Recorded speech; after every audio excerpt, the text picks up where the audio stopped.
when getting to RVP, there's going to be things that happen along the way that maybe you don't expect. Everybody experiences changes in production. I think it'd be really naive of us to say that you start ACN and it's a linear straight line straight to RVP with no changes whatsoever, right? We all go through ups and downs. Jordan and I experienced it as well. And I love asking this question, but was there a time in your journey when, let's say, your production cooled off, you weren't where you wanted to be in terms of production, and then how did you overcome that and move forward and now look at yourself as an RVP? Well, I would say 5 times where COVID was one, where I didn't want to use Zoom. I didn't know how. I felt it was intrusive to be in somebody's room in that. So my father unfortunately got ill, and I was fortunate being in this business is that I was able to take the time and spend every day with him in the hospital. He did pass away, unfortunately, but I think you'll hear many people who are in ACN who have been in for any length of time, they do run into family illnesses or things like that, where you just are able to go and spend that time with them. When you do that, you're not trying not to do your business, but there's nothing, you have no choice. You just have to put it aside for now. ACN allows for that. The thing is, now you lose momentum. How do you get back into momentum? And getting back into momentum is harder than getting into momentum in the first place. So with me, what I did is I swore nothing was going to throw me off again. Of course, then something did. And so you learn to say that no matter how much you say that nothing's going to throw you off, it is.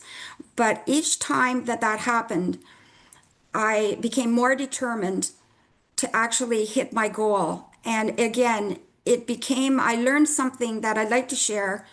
And that was not just to look at the long-term goal of becoming RVP or the long-term goal of getting 200 points to get the 20% or to get the next position. I learned to do something which is look at my daily goals and actually have that work towards. And that's really what allowed me to not get distracted by the other things, because these little goals that I was able to accomplish are things that actually move the needle in spite of all the things that brought me to a standstill. I really think that was important to share, because I think it's what really did it for me in this last incident, because as I said, there were five big ones. That's so inspiring. I think that's amazing. And I'm so glad we got to talk about this, because that's what people need to hear, right? And I hope everyone understands what she just said. You guys, like, it's so powerful about the daily goals, right? So of course you have your big picture mind, you have, right, all your like down the road goals, but having a daily goal, you guys, sometimes your business goes awesome, sometimes it doesn't. We're dealing with people, right? So if you have a daily goal, though, you can just mentally reset so quickly. You had an awesome day today, great. But when you wake up tomorrow, what's your goal? You had a day that didn't get results, go to bed, that's fine, wake up.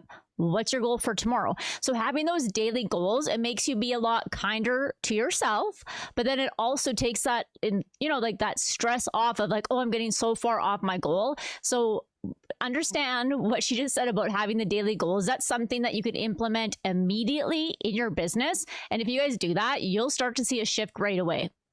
I want to ask you, you said that, anytime that you'd experienced maybe that change and things slowed down in your business, when you came back to building your business, you were more determined to hit your goal. Every time you came back, you were even more determined to hit your goal.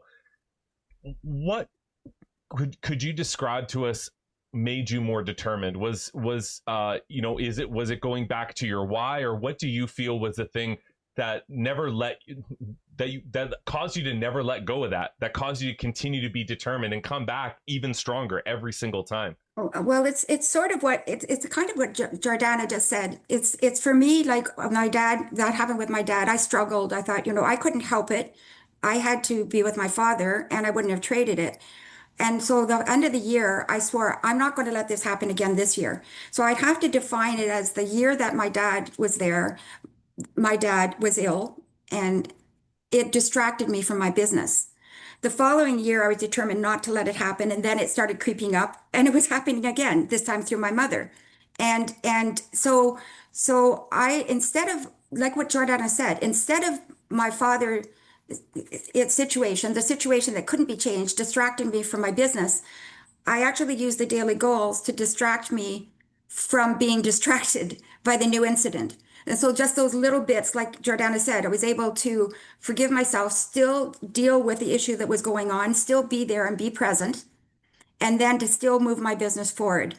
And then I guess I have to tell you one thing, that come 2025, I swore that I was not walking into 2025. I put what is it, the line in the sand? That I am not walking into 2025 as an RD. I was going to walk in as an RVP. And everything I had went into it. Now, it did take a few months afterwards, but again, I started the daily goals, I think in October, November, and then, yeah, everything just caught up. Everything just fit in perfectly. In fact, I not only hit RVP, but I went well over. Even the day that I hit it, I went for a walk to digest. As I was walking, I got a call from somebody. Okay, we're going to start we're signing up a new person right now. Right away, turned around, started to come back again. That's momentum. Momentum feels really good. So. That's awesome. I was going to ask you a different question, but I actually want to, on what you just said, I kind of want to piggyback on that. You said you made a decision to be RVP and you didn't want to walk into 2025 without being RVP. You were an RD, and then you made that decision, a quality decision. And from that moment, after that, you made it to RVP and way past.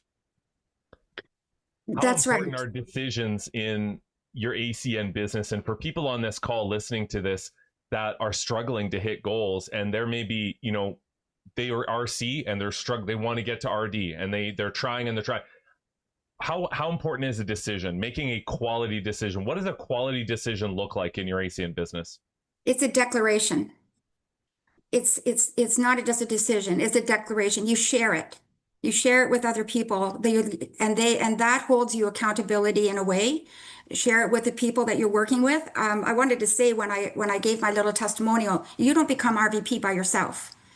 You do that with a lot of different people that you're working with. And I just want to acknowledge all the people that helped me get there as well. But share with the people that you work with, share with your mentor, share with your upline, share with the people that are in your organization, share with people in your family. That it's a declaration, and then you just follow through on your word. I think we all have that kind of in us, that we do the things we say we're going to do.